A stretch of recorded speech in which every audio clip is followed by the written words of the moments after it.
Je ne vais pas vous rappeler de quoi parle Le Roi Lion. Pour beaucoup d'entre nous, le film de 94 est avant tout un repère de l'enfance. On a découvert le film 5, 10, 15, voire même 20 ans plus tard. Le succès fut tellement énorme qu'il a eu le droit à plein de produits dérivés. Livres, séries, jeux vidéo, des produits douteux... Les marketeux. Nous aspirons votre fric. Oui, bon, je peux parler. Je dirais simplement que pour moi, ce remake n'est qu'un gros tas de fumée hallucinogène. Avant de commencer, il faut savoir que le film est réalisé par Jon Favreau.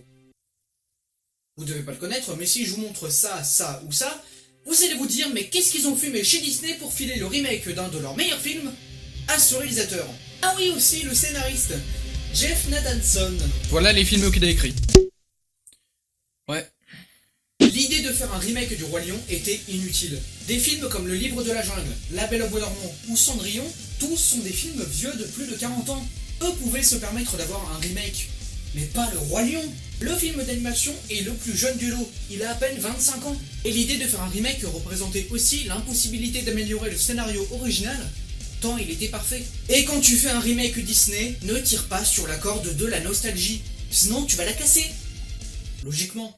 Je tiens à vous prévenir que cette vidéo, ce n'est pas un clash. J'apporte juste mon avis sur le film avec des arguments. Là, je vais revenir juste en grande partie sur pourquoi le film est raté. Mais avant de parler du remake de 2019, je vais revenir en partie sur le film de 94. Quand la maturité apporte son regard sur l'enfance. Le Roi Lion de 1994 est un film qui a beaucoup divisé, entre ceux qui l'adorent, ceux qui le jugent comme un plagiat du Roi Léo, et simplement ceux qui le détestent. Et aujourd'hui, beaucoup de personnes victimes de cynisme et d'immaturité s'amusent tout à coup à juger le film de manière réaliste. Enfin, plus communément, nous pouvons appeler ça la connerie. C'est clairement le genre de moment où il faut être suffisamment immature pour se dire « Pourquoi on voit des fourmis géants dans le film alors que c'est pas des animaux d'Afrique? Pourquoi Mufasa se comporte comme un dictateur? Comment ça se fait que Timon et Pumba ne connaissent pas la terre des lions? Pourquoi Scar et Mufasa sont les seuls mâles du royaume? Du coup Simba et Nala sont de la même famille? Pourquoi Rafiki a une grande queue alors que c'est un mandrill? Pourquoi Mufasa saute la tête la première dans un troupeau au pas de course? Abonne-toi et balance 3 milliards de likes, sinon je me fous une balle. » Dans le premier Shrek, malgré la présence de Lord Farquaad et de fort lointains, rien ne montre que le héros connaît l'existence des deux royaumes. Vous par exemple, comment s'appelle le maire de l'autre ville? Et les ministres de Macron, vous les connaissez tous? Il a été dit que si les animateurs ont rajouté une queue à Rafiki, c'est pour qu'il ait plus l'air d'un singe. Donc ce n'est pas une erreur. Dans le film, Mufasa prépare son fils à le remplacer. En plus, il ne se montre jamais cruel envers son peuple. Il le protège des hyènes, donc ce n'est pas de la dictature, c'est de la monarchie. Mufasa n'est pas con. La raison pour laquelle il saute la tête la première dans le troupeau au pas de course, c'est pour sauver Simba. Et la symbolique de la scène, c'est un père prêt à se sacrifier pour sauver son fils. Le père de Nala est narrativement superflu.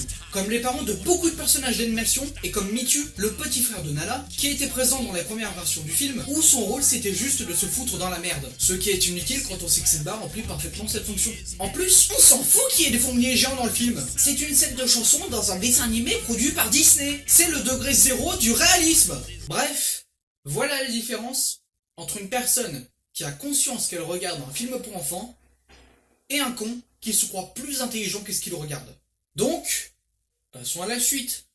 Corriger un scénario parfait ne peut que le rendre mauvais.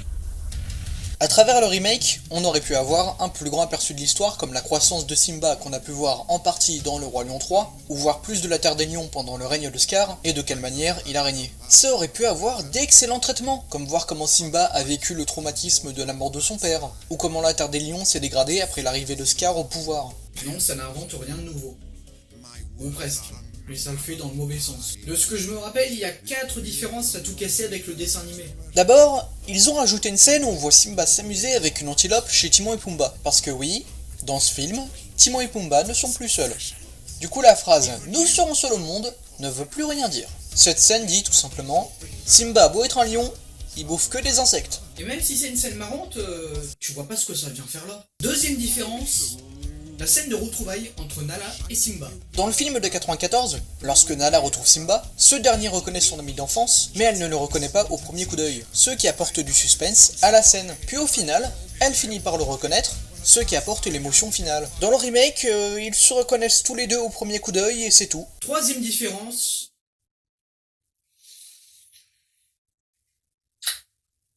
qu'est-ce que vous foutez avec Rafiki? Dans le dessin animé, Rafiki était écrit comme un chaman mystique qui amenait à se poser les bonnes questions et qui encouragera Simba à reprendre sa place sur le trône. Dans le remake, Rafiki est une sorte de Sherlock Holmes qui reconnaît Simba à l'odeur de ses poils du premier coup, malgré le fait que ses poils ont atterri sur une branche, ont été mangés et digérés par une girafe, ont atterri sur une crotte poussée par un scarabée, et c'est là que Rafiki ramasse les poils, renifle et apprend que Simba est vivant. Dans le film de 94, il a fallu quelques secondes pour que Rafiki reconnaisse l'odeur. Et tu vois qu'il y avait quelque chose de mystique. Là, Rafiki renifle et reconnaît. Dernier modif, enfin je crois. Eh bien, vous vous rappelez de ce film qui nous montrait Galactus en grand méchant alors qu'au final c'est un gros nuage? Bah là c'est pareil. L'esprit de Mufasa est résumé à un gros nuage.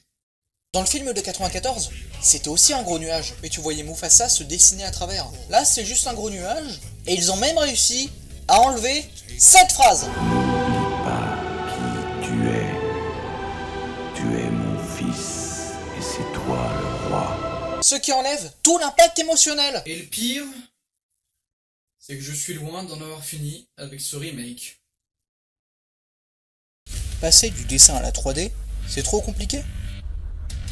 Adapter en film live un dessin animé amène à un problème de taille. Les designs des personnages.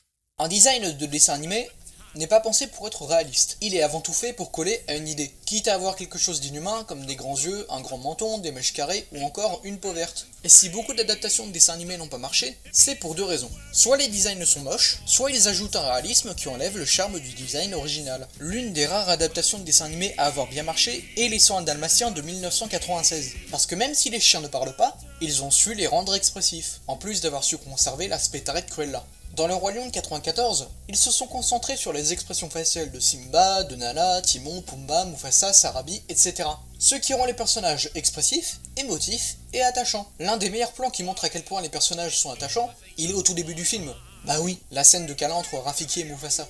Dans le remake, ils se sont tellement concentrés sur le réalisme des personnages qu'ils ont oublié de les rendre expressifs. Le pire, c'est que Disney sait comment rendre des animaux expressifs, surtout avec leurs films d'animation synthèse. Mais le réalisateur du film a dû se dire des trucs du genre c'est pas réaliste un lion et un singe qui font un câlin, c'est pas réaliste des hyènes qui font un défilé nazi, c'est pas réaliste des animaux qui font une pyramide, c'est pas réaliste une mangouste qui fait le vainé, c'est pas réaliste des lionceaux qui font des grimaces. Bref, vous voyez le truc. Puis il aurait pu se dire aussi c'est pas réaliste des animaux qui parlent. Pour bien le comprendre, on va faire un comparatif avec un film de la... Ah oui. Bon. Il est où? Ah, il est là. Voilà. La planète des singes, les origines. Dans ce film, l'image fantaisiste et l'anthropomorphisme des personnages est assumé, car les designs des singes ont été retravaillés pour les rendre expressifs. Parce que comme l'a dit Michael J dans sa vidéo sur les remakes Disney avec Mowgli, le film met un accent sur un art qu'Andy Serkis a perfectionné, la performance capture. Pour aider au jeu d'acteur, Serkis a analysé les mouvements des chimpanzés pour mieux retranscrire la démarche et les expressions des singes. Là où le Roi Lion 2019 se limite à faire enregistrer les dialogues en studio. Comme un film d'animation quoi. Pourquoi ils ont fait ce film? Et comme les techniciens n'ont aucun repère pour rendre les animaux expressifs, bah c'est juste les animaux qui parlent. Et ne venez pas me dire que c'est la faute des animateurs, parce que j'ai lu que certains d'entre eux ont bossé sur Pokémon Détective Pikachu, un film où les personnages en synthèse étaient expressifs. Donc les rendre inexpressifs, c'était une intention artistique. D'ailleurs pour ce qui est de la qualité artistique, pour la VF à part Jean Reno, tu sens que le reste du casting c'est juste des gens devant un micro. C'est trop plat et pas assez varié en termes d'émotion. Après je n'irai pas jusqu'à dire que tout est nul dans le film. Les compositions d'Hans Zimmer et les chansons d'Elton John et Tim Rice sont toujours aussi bonnes à entendre. Mais malgré leur remix, elles ont surtout été faites pour le dessin animé. Du coup elles marchent beaucoup moins bien et elles deviennent juste un gros ajout nostalgique. L'animation est jolie, les chansons sont plutôt bien chantées, sauf Je voudrais déjà être roi, où la voix de Simba fait vraiment The Voice Kids. La nouvelle chanson est cool malgré le fait qu'elle ne colle pas au style du film et qu'elle soit victime d'un montage mou, et il contient une petite partie de la beauté du film original. Puis je vous rassure, y a pas le rapport du matin. Les singes font des singeries, les girafes font le torticolis. Les éléphants se souviennent, mais de quoi? Faut que ça me revienne. Mais malheureusement, après le visionnage, je n'ai eu qu'une seule envie. Juste revoir la meilleure version. Celle de mon enfance. Ensuite, pour les gens qui ont aimé ce remake, si vous vouliez juste voir l'original, vous aviez juste à revoir l'original. Vous aviez juste à ressortir votre VHS, votre DVD ou votre Blu-ray. Ensuite, Disney. Si tu ne proposes rien de nouveau pour le Roi Lion, Contrairement à Peter et le Lion Dragon, Alice au Pays des Merveilles, Aladdin ou même Maléfique, tu as juste à ressortir le film original en salle, comme vous l'avez fait pour La Belle et la Bête en 2002 et pour Le Roi Lion en 2011. Surtout que ça avait ultra bien marché. Après, c'est compréhensible que Disney continue les remakes. Les précédents ont été extrêmement rentables et ils vont continuer à marcher encore longtemps. Mais sur le plan artistique, il ressortira quoi? À part le sentiment de s'être fait arnaquer. Joss Whedon a dit « Ne donnez pas aux fans ce qu'ils veulent, mais ce dont ils ont besoin. » Et c'est ça le problème du film. Il est fait seulement pour les fans de l'original. C'est pour ça que je préfère un Robocop, un La Mouche, un A Star is Born ou même un Alice au Pays des Merveilles à un remake du Roi Lion. Parce que ces films sont des remakes faits par des gens qui se sont appropriés une œuvre et voulaient raconter leur histoire. Et oui, Disney était le nom d'un homme qui a fait rêver des générations d'enfants. Et aujourd'hui, c'est juste le nom d'une entreprise. Ensuite, je vous poserai une question. Quel film devons-nous garder en mémoire? Les dessins animés ou les remakes? Je ne vous dirai qu'une chose, c'est que l'original sera toujours meilleur que la copie. C'était Bastien03, salut.